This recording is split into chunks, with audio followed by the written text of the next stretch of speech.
តើលោកអ្នកកំពុងស្វែងរកឱកាសវិនិយោគមែនទេ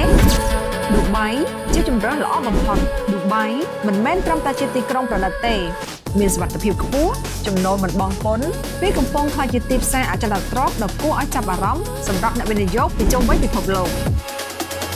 តម្លៃអចលនទ្រព្យមានសក្តានុពលកើនឡើងប្រមាណ 30% ទៅ 50%ចំណូលពីការជួលមានសក្តានុពលប្រមាណ 8% ទៅ 10% ក្នុងមួយឆ្នាំ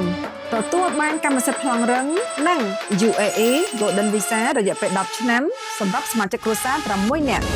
ហើយឥឡូវនេះឱកាសនេះកាន់តែងាយស្រួលសម្រាប់អ្នកបើបុព្វ Land and Home នាំយក Serin by Dano Property មកជូនអ្នកចាប់ផ្ដើមបង់ត្រឹមតែ$1,257ក្នុងមួយខែអ្នកអាចក្លាយជាម្ចាស់ខុនដូនៅឌូបៃឱកាសនេះមានត្រឹមតែ10ថ្ងៃប៉ុណ្ណោះបើអ្នកចង់ឲ្យទ្រព្យរបស់អ្នកធ្វើការសម្រាប់អ្នកតាក់ទងបើបុព្វ Land and Home ថ្ងៃនេះតាមរយៈលេខទូរស័ព្ទ